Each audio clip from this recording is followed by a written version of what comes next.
Not the point. പ്രജ്ഞാപരാധം എന്ന് കേട്ടിട്ടുണ്ടോ? പ്രജ്ഞാപരാധം എന്താണെന്ന് മനസ്സിലാക്കിയാൽ വീണ്ടും അത് അലാം.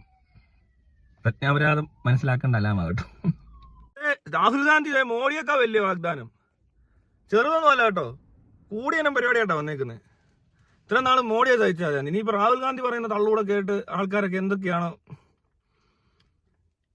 ഇവിടെ രക്ഷപ്രഭുക്കളെ ഉണ്ടാക്കാൻ, കോടീശ്വരന്മാരെ ഉണ്ടാക്കാൻ ചില്ലറ നമ്പേഴ്സ് അല്ല എല്ലാവരും ആക്കി തരാന്ന്.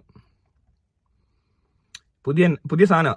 മോഡിയെ കണ്ട് പഠിച്ചതാണോ അതോ മോഡിയൊക്കെ കൂടുതൽ പഠിച്ചതാണോ എന്നറിയത്തില്ല. എന്താണേലും എല്ലാവരും കൊള്ളാം. ഇനിയിപ്പോൾ ഇന്ത്യ സഖ്യോ NDA സഖ്യോ എല്ലാം കൂടെ ചേർന്ന് കുറച്ച് ദിവസം കളിക്കും. അതിനിടയ്ക്ക് സുരേഷ് ഗോപി തൃശ്ശൂർ എടുത്തിട്ടുണ്ട്. എന്നാലും തൃശ്ശൂരുകാരുടെ ഒരു മാനസികാവസ്ഥയാണ് മനസ്സിലാവാത്ത. തൃശ്ശൂരിന് രാജാവിനെ കിട്ടിയെന്ന്, ഇലക്ഷൻ മത്സരിച്ച് ജയിച്ച രാജാവ്. അയ്യേ, इन्होंने 22 अरबपति बनाए हैं, हम करोड़ों लाखपति बनाएंगे. എല്ലാരും വിശ്വസിച്ചല്ലോ അല്ലേ? രാഹുൽ ഗാന്ധി പറഞ്ഞ പക്ഷെ കുറച്ച് സമയം എടുക്കും. ഇപ്പൊ ഒന്നും പെട്ടെന്ന് പറ്റത്തില്ല. നിങ്ങൾ അങ്ങനെ പെട്ടെന്നൊന്നും പ്രതീക്ഷിക്കരുത്. ഈ ബാങ്കിൽ അക്കൗണ്ടിൽ പൈസ വീഴുന്നതല്ല, മറ്റേതിന് ഒരുപാട് പണിയുണ്ട്. കുറേ വർഷം വെയിറ്റ് ചെയ്യേണ്ടി വരും. ഒരുപാട് പേർക്ക് ജോലി, പിന്നെ അത് കഴിഞ്ഞ് എല്ലാവർക്കും അത്രയും ജോലി എടുക്കാൻ പോരല്ലോ, അതിനുള്ള റവന്യൂ കണ്ടെത്തണ്ടേ. അപ്പോൾ അതെല്ലാം ചെയ്യാൻ പോവാ. ഈ ചൈന ഭയങ്കര ഡെവലപ്ഡാണ്, പക്ഷെ അവിടെയുള്ള തൊഴിലാളികൾക്ക് ഭയങ്കര മാനസിക സമ്മർദ്ദമാണ്. തൊഴിലിടങ്ങളിൽ ഒത്തിരി പേര് ആത്മഹത്യ ചെയ്യുന്നു എന്നൊക്കെ പറഞ്ഞ് കേട്ടിട്ടുണ്ട്.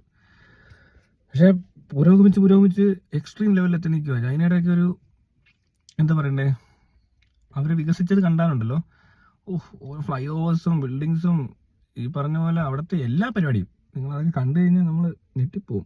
ഇന്ത്യയേക്കാൾ ഇപ്പോൾ പോപ്പുലേഷൻ കുറവാണ്, കുറച്ചുകൂടെ. നേരത്തെ ഏറ്റവും കൂടുതൽ പോപ്പുലേഷൻ ഉണ്ടാകുന്ന സമയത്ത് ചൈന ചെയ്ത പണികളായി കാണുന്നത്.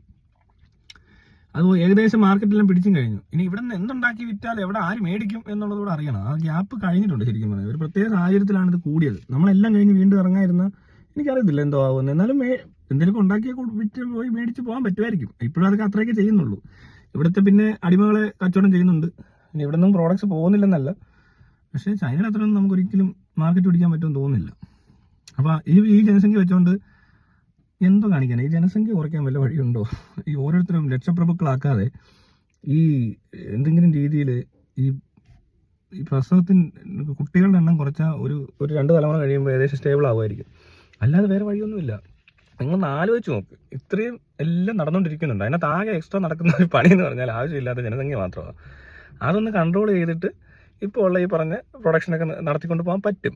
എന്നുവെച്ചാൽ അത്രയും ആളെ ഒന്നും ഇനി വേണ്ട. ഈ റോബോട്ടിക്സ് വന്നു കഴിയുമ്പോഴത്തേക്കിനും വളരെ മനുഷ്യരുടെ പ്രയത്നം കുറഞ്ഞിരിക്കും.